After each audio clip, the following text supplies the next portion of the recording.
नमस्कार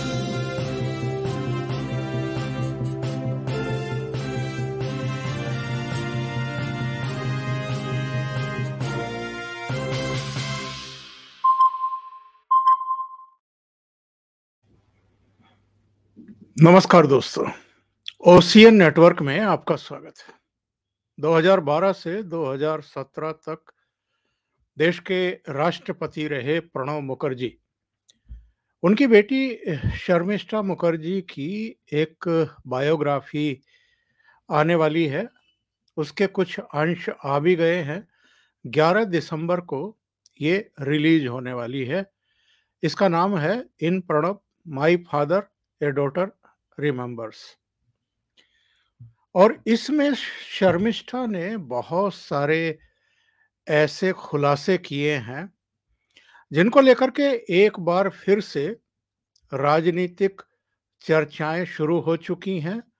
और चर्चाएं ही शुरू नहीं हुई हैं, बल्कि कांग्रेस पार्टी थोड़ा सा असहज दिखाई दे रही है।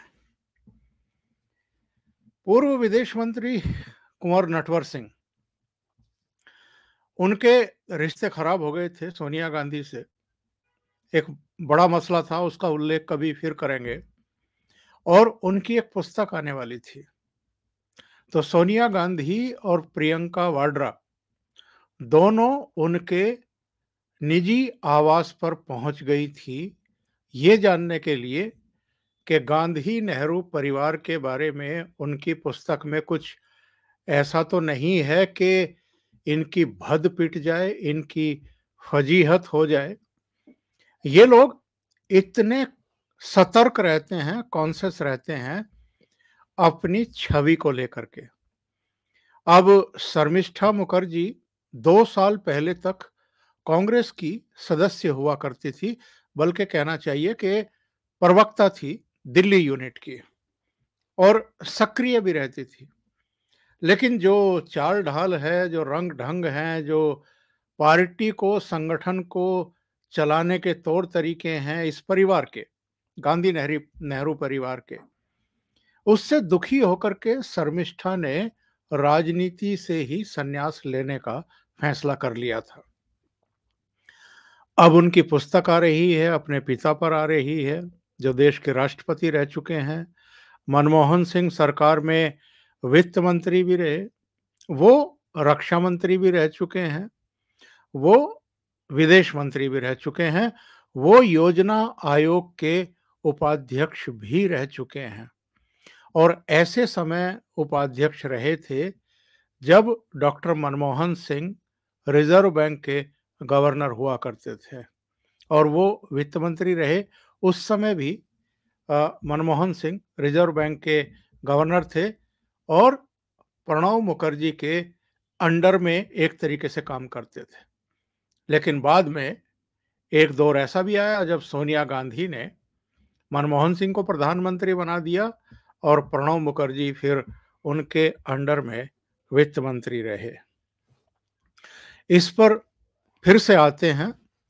लेकिन जो शर्मिष्ठा ने किताब में खुलासे किए हैं, इनमें बहुत सारे ऐसे किस्से कहानियां हैं जो प्रणब मुखर्जी अपनी बेटी को सुनाते थे। कुछ घटनाओं की वो साक्षी रही हैं, कुछ मामलों में उन्होंने अपने पिता से बातचीत की तो उनको बहुत सारी नई नई जानकारियां प्राप्त हुई। शर्मिष्ठा मुखर्जी ने इस किताब में जो अहम खुलासे किए हैं वो ये हैं कि राहुल गांधी अक्सर जब वो राष्ट्रपति थे तो राष्ट्रपति भवन जाया करते थे, और प्रणब मुखर्जी का राहुल गांधी के बारे में ये कहना था कि उसके पास बहुत सारे सवाल हैं, वो बहुत ऊर्जावान भी दिखाई देता है, लेकिन उसे अभी बहुत कुछ सीखना है। यानी राजनीति में वो अभी नौसिखिया ही बना हुआ है। और याद रहे, राष्ट्रपति थे वो 2012 और 2017 के बीच। राहुल गांधी पहली बार मेंबर ऑफ पार्लियामेंट बन गए थे 2004 में। यानी उनके मेंबर ऑफ पार्लियामेंट बनने के करीब-करीब 8-10 साल की बात है, जब प्रणब मुखर्जी ने राहुल गांधी के बारे में इस तरह की बात कही थी कि वो अभी नौसिखिया हैं, अभी उनको जटिलताओं के बारे में पता नहीं है कि देश की जटिलताएँ क्या हैं, समस्याओं की जटिलताओं के बारे में। एक बात और उन्होंने इस पुस्तक में खुलासा किया है कि प्रणब मुखर्जी की ये टिप्पणी थी कि अगर राहुल गांधी के ऑफिस को यही पता नहीं है कि एएम और पीएम में क्या फ़र्क है, तो ये पीएमओ कैसे चलाएँगे अगर कभी प्रधानमंत्री बन गए। क्यों कहा था ये प्रणब मुखर्जी ने? इसलिए कहा था क्योंकि अचानक जब वो वॉक कर रहे थे मुगल गार्डन में, अब तो मुगल गार्डन का नाम भी चेंज हो गया है, तो उन्हें राहुल गांधी के राष्ट्रपति भवन पहुंचने की जानकारी दी गई। शर्मिष्ठा मुखर्जी का कहना है कि कम से कम 2 ऐसे काम थे, जिनमें वो किसी तरह के हस्तक्षेप या डिस्टर्बेंस की या कोई बाधा बने, इसको पसंद नहीं करते थे। एक तो जब वो पूजा करते थे, तो तब वो निर्बाध होनी चाहिए। दूसरे, जब वो वॉक करते थे, सैर करते थे मुगल गार्डन में या कहीं भी राष्ट्रपति बनने से पहले जब वो अपने सरकारी आवास में रहते थे, तब भी वो किसी का मिलना-जुलना, किसी का आकर के बात करना पसंद नहीं करते थे। लेकिन इसके बावजूद वो राहुल गांधी से मिलने के लिए गए और तब पता चला कि राहुल गांधी के मिलने का जो समय था, वो शाम का था, ना कि सुबह का। यानी एएम का नहीं था, पीएम का था। लेकिन वो सुबह ही पहुंच गए। बहरहाल, जिस विषय पर मैंने खास तौर से ये वीडियो बनाया है, वो ये है कि 2004 में जब अटल सरकार की विदाई हो गई और कांग्रेस को जनादेश तो नहीं मिला था, भारतीय जनता पार्टी को 138 सीटें मिली थी और कांग्रेस को उससे 7 सीटें ज़्यादा 145 सीटें मिली थी 2004 के लोकसभा चुनाव में। पर कांग्रेस ने जोड़-तोड़ से सरकार बनाने का फैसला किया। उनमें वामपंथियों का भी सहयोग था, Samajwadi party, Bahujan Samaj party, national conference से लेकर के तमाम दूसरे दलों का, आरजेडी, लालू यादव की, वो सब मिल-मिला कर के इन्होंने सरकार बनाने का फैसला किया। शुरू में तो लग रहा था कि शायद सोनिया गांधी ही प्रधानमंत्री बनने वाली हैं, पर अचानक डॉक्टर कलाम उस समय राष्ट्रपति हुआ करते थे। बहुत सारे किस्से कहानियाँ हैं कि डॉक्टर कलाम ने उनके विदेशी मूल की बात कह कर के उनको मना कर दिया था, या अगर वो बनती भी हैं तो उसके जो खतरे होंगे, लोगों में जो एक तरीके के रिएक्शंस होंगे, उसको लेकर के उन्होंने सोनिया गांधी से बात की थी और सोनिया गांधी अंतिम समय पर पीछे हट गई थी और उसके बाद फिर प्रणब मुखर्जी और डॉक्टर मनमोहन सिंह, इन दोनों के नाम मीडिया की सुर्खियों में थे कि इनमें से कोई प्रधानमंत्री बनने वाला है या सोनिया गांधी इन्हीं 2 में से किसी को प्रधानमंत्री बनाएंगी। शर्मिष्ठा मुखर्जी का ये कहना है इस पुस्तक में कि जब मेरे कानों में ये बात पड़ी तो मैंने, चूँकि मेरी मुलाकात नहीं हो रही थी, वो बहुत बिज़ी थे, बहुत सारी मीटिंग्स हो रही थी, तो मैंने उन्हें फ़ोन किया और पूछा कि आप प्रधानमंत्री बनने जा रहे हैं? तो प्रणब मुखर्जी ने अपनी बेटी को ये कहा कि मुझे वो प्रधानमंत्री नहीं बनाएँगी। कौन? सोनिया गांधी। प्रणब मुखर्जी ने ये बात क्यों कही थी? इसका खुलासा तो शर्मिष्ठा मुखर्जी ने नहीं किया है, पर हाँ, ये बताया है कि उनके पापा ने उनको ये कहा था कि वो डॉक्टर मनमोहन सिंह को प्रधानमंत्री बनाएँगी। ये जो उन्होंने कहा कि वो मुझे प्रधानमंत्री नहीं बनाएँगी, इसके पीछे की क्या बात थी? उस समय 2004 में तो प्रणब मुखर्जी की बात सही साबित हो गई, उनको प्रधानमंत्री नहीं बनाया गया। डॉक्टर मनमोहन सिंह ने ही प्रधानमंत्री पद की शपथ ली। पर 2012 आते-आते कुछ तो ऐसा हुआ जिसकी वजह से सोनिया गांधी को उन्हें राष्ट्रपति बनाने का फैसला लेना पड़ा। वो भी बताएंगे क्यों हुआ। 2007 में प्रतिभा पाटिल को उन्होंने राष्ट्रपति बना दिया था और इस फैसले की बड़ी आलोचना हुई थी। बहुत सारे सवाल खड़े हुए थे कि एक अयोग्य को सोनिया गांधी ने राष्ट्रपति बना दिया। यहाँ तक कहा गया था कि जो कभी इंदिरा गांधी की रसोई में काम किया करती थी आकर के उनका विश्वास जीतने के लिए, या सोनिया गांधी की भी चापलूसी करती थी, उनको राष्ट्रपति बना दिया। और ये बात सही साबित हुई। 2007 और 2012 सबसे वर्स्ट जो है राष्ट्रपति भवन के मामले में और राष्ट्रपति पद के मामले में कही गई कि वो राष्ट्रपति पद के लायक नहीं थी। प्रेशर था सोनिया गांधी पर, और उस प्रेशर में और प्रणब मुखर्जी की लगातार अनदेखी और उनको लगातार यूज भी करते जाने की जो बातें चारों तरफ उठ रही थी, तो फिर उनको राष्ट्रपति बनाया गया। पर 2004 में उनको प्रधानमंत्री क्यों नहीं बनाया गया? बहुत कम लोगों को जानकारी होगी। जब इंदिरा गांधी की 1984 में हत्या हुई थी, उस समय राजीव गांधी पश्चिम बंगाल के दौरे पर थे। प्रणब मुखर्जी भी कलकत्ता में थे। जब राजीव गांधी को जानकारी मिली कि इंदिरा गांधी को गोलियां मारी गई हैं और उनको एम्स लेकर के जाया गया है, सोनिया गांधी भी उनके साथ गाड़ी में गई हैं, एम्बेसडर कार में, तो राजीव गांधी ने तुरंत अपना दौरा खत्म करके और वापस दिल्ली लौटने का फैसला किया। जिस विमान से वो आ रहे थे उसमें प्रणब मुखर्जी भी उनके साथ थे, बराबर बराबर वाली सीटों पर बैठे हुए थे। तो राजीव गांधी ने प्रणब मुखर्जी से पूछा कि इन परिस्थितियों में क्या किया जाना चाहिए, क्या किए जाने की रवायत है, परंपरा है। यानी अगर प्रधानमंत्री की ही हत्या कर दी जाए या प्रधानमंत्री ही का ही देहावसान हो जाए, तो ऐसे में क्या आगे की कार्रवाई की जानी चाहिए प्रधानमंत्री पद को लेकर के।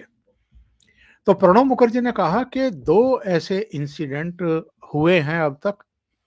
जवाहरलाल नेहरू 1964 में नहीं रहे थे, तो गुलजारी लाल नंदा को केयर टेकर प्रधानमंत्री बनाया गया था। फिर लाल बहादुर शास्त्री जब ताशकंद की यात्रा पर थे, तो वहां उनकी संदिग्ध मृत्यु हो गई थी। तो उस समय भी गुलजारी लाल नंदा को ही केयर टेकर प्रधानमंत्री बनाया गया था। बाद में इंदिरा गांधी और जवाहरलाल नेहरू के बाद में लाल बहादुर शास्त्री बनाए गए थे। तो जब ये दिल्ली आकर के उतरे, तो दिल्ली हवाई अड्डे पर कांग्रेसियों के जो उस समय वरिष्ठ नेता थे, माखनलाल फोतेदार से लेकर के कई लोग थे, उन्होंने राजीव गांधी की अगवानी की और वहां से माखनलाल फोतेदार राजीव गांधी की ही गाड़ी में एम्स पहुंचे। तो रास्ते में राजीव गांधी ने जो प्रणब मुखर्जी से बातचीत हुई थी प्रधानमंत्री पद को लेकर के कि ऐसी इमरजेंसी में क्या किया जाए, वो सारी जानकारी माखनलाल फोतेदार को दी। तो माखनलाल फोतेदार का कहना था राजीव गांधी से कि आपकी समझ में नहीं आया कि प्रणब मुखर्जी ने आपको ये बात क्यों कही है? तो उन्होंने कहा कि नहीं। उन्होंने कहा कि वो खुद प्रधानमंत्री बनना चाहते हैं, क्योंकि उनको लगता है या वो सीनियर मोस्ट हैं, और सीनियर मोस्ट को यानी गुलजारी लाल नंदा को उस समय 2 बार केयर टेकर प्रधानमंत्री बनाया गया था, तो ये प्रधानमंत्री पद पर काबिज होना चाहते हैं। राजीव गांधी को राजनीतिक समझ थोड़ी कम थी, कानों के कच्चे थे। उनको लगा कि प्रणब मुखर्जी तो ठीक आदमी नहीं है, और उन्होंने प्रणब मुखर्जी से दूरी बनाना शुरू कर दिया। 1984 में लोकसभा के चुनाव डिक्लेयर हो गए। इंदिरा गांधी की मृत्यु की जो सहानुभूति थी पूरे देश में, उसका फायदा राजीव गांधी और कांग्रेस पार्टी को मिला। 400 से अधिक सीटें कांग्रेस को मिली, जो इतिहास में कभी किसी को नहीं मिली। जवाहरलाल नेहरू को भी नहीं मिली, इंदिरा गांधी को भी नहीं मिली थी।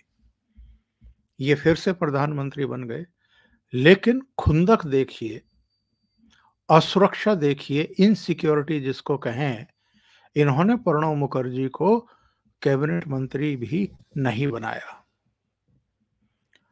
तो प्रणब मुखर्जी को बहुत बुरा लगा। ये उनके आत्मसम्मान को एक बहुत बड़ी ठेस थी। और कुछ समय बाद प्रणब मुखर्जी ने अपनी एक अलग पार्टी बनाई और कांग्रेस पार्टी छोड़ दी। ये तो बाद में नारायण दत्त तिवारी, कुछ दूसरे नेताओं ने बीच में पढ़ करके, जब सिक्किम वगैरह में चुनाव थे, त्रिपुरा में थे, बाद में पश्चिम बंगाल में भी होने वाले थे, राजीव गांधी को समझाया, गलतफहमियां दूर करने की कोशिश की गई और बाद में प्रणब मुखर्जी की कांग्रेस में वापसी हुई। वो योजना आयोग के उपाध्यक्ष भी रहे, बाद में वित्त मंत्री भी रहे, पीवी नरसिम्हा राव के समय भी, और उनकी बहुत अहम भूमिकाएं रही। लेकिन वो जो घटना थी, उसने कहीं ना कहीं इस नेहरू गांधी परिवार के मन में, मतलब इनसिक्योरिटी के बीज ऐसे रोपित किए कि इतने योग्य होते हुए भी प्रणब मुखर्जी के प्रति इनकी जो एक अलग तरह की भावना थी, वो 2004 तक भी जारी थी।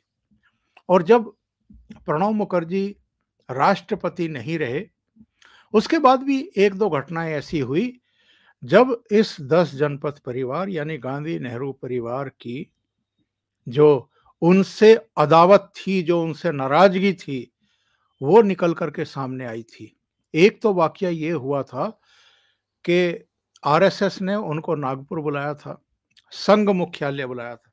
कांग्रेस नहीं चाहती थी कि पूर्व राष्ट्रपति यानी प्रणब मुखर्जी संघ मुख्यालय जाएं, क्योंकि उस समय राहुल गांधी आरएसएस को गालियां दे रहे थे। गालियां देने का इनका रिवाज बहुत पुराना है, इनकी आदतें छूटती नहीं है। तो ये नहीं चाहते थे कि प्रणब मुखर्जी जाए। प्रणब मुखर्जी वहां गए, उन्होंने वहां भाषण दिया और अच्छा भाषण दिया। मतलब ये नहीं कि आरएसएस की ही तारीफ की, पर बहुत सारी ऐसी बातें भी कही कि जो इनके कांग्रेस के एजेंडे को भी सूट करती थी, लेकिन ये लोग पचा नहीं पाए। दूसरी घटना हुई जब प्रणब मुखर्जी को भारत रत्न दिया मोदी सरकार ने। आप में से बहुत सारे लोगों को याद होगा कि जब उनको भारत रत्न दिया जा रहा था राष्ट्रपति भवन में, तो सोनिया गांधी, राहुल गांधी, प्रियंका गांधी वाड्रा या कोई भी सीनियर मोस्ट नेता कांग्रेस का उस समारोह में मौजूद तक नहीं था। आप अंदाजा लगाइए कि ये किस कदर अदावत रखते हैं ऐसे लोगों से। और एक तो प्रधानमंत्री नरेंद्र मोदी हैं, पूरा जीवन एक तरीके से प्रणब मुखर्जी का कांग्रेस की सेवा करते हुए बीता, फिर भी उनको प्रधानमंत्री ने भारत रत्न से नवाजा, सर्वोच्च नागरिक सम्मान। और दूसरी तरफ कांग्रेस थी। आडवाणी ने चिट्ठी लिखी थी डॉक्टर मनमोहन सिंह को कि अटल बिहारी वाजपेयी को भारत रत्न दिया जाना चाहिए। चिट्ठी का जवाब भी नहीं देना मुनासिब समझा इन लोगों ने। तो शर्मिष्ठा मुखर्जी की पुस्तक का बड़ी बेसब्री से इंतजार है। ये तो कुछ खुलासे हैं जिनका उल्लेख मैंने किया है। मुझे लगता है कि जब सारी पुस्तक हम पढ़ेंगे तो और बहुत सारे खुलासे होंगे। अभी के लिए इतना ही। बहुत बहुत धन्यवाद। अगर आपको ये चैनल और इसके कंटेंट पसंद आ रहे हैं तो लाइक करें, कमेंट करें, वीडियो को शेयर भी करें। अभी तक अगर आपने ये चैनल सब्सक्राइब नहीं किया है तो सब्सक्राइब कर लें और साथ में लगे बेल आइकॉन को दबाना ना भूलें, ताकि आगे आने वाले वीडियो और उनके नोटिफिकेशन आप तक पहुंचते रहें। आखिर में कुछ चित्र जो संभवतः आपके स्मृति पटल पर भी होंगे। एक चित्र ये जिसमें डॉक्टर मनमोहन सिंह भी हैं, सोनिया गांधी भी हैं और प्रणब मुखर्जी भी हैं। जब प्रणब मुखर्जी राष्ट्रपति बन गए थे, ये उस समय का चित्र है। संभवतः या तो राजघाट का है या शांतिवन का है या राजीव गांधी की। और ये जब राहुल गांधी कांग्रेस के अध्यक्ष बनाए गए थे, तो राष्ट्रपति भवन गए थे और प्रणब मुखर्जी ने उनके सिर पर एक फूल रख करके उनका स्वागत किया था। ये राष्ट्रपति भवन का ही है। और बतौर राष्ट्रपति राष्ट्र को संबोधित करते हुए प्रणब मुखर्जी और ये उनकी बेटी शर्मिष्ठा मुखर्जी, जिन्होंने पुस्तक लिखी है और खुलासे किए हैं उस समय के। ये एक विदेश यात्रा के समय शर्मिष्ठा मुखर्जी अपने पापा के साथ, और ये दिल्ली में ही राष्ट्रपति भवन में संभवतः भूटान नरेश का स्वागत करते हुए प्रणब मुखर्जी और प्रधानमंत्री की पत्नी और साथ में प्रणब मुखर्जी के उनकी बेटी शर्मिष्ठा। अभी के लिए इतना ही। बहुत बहुत धन्यवाद। नमस्कार।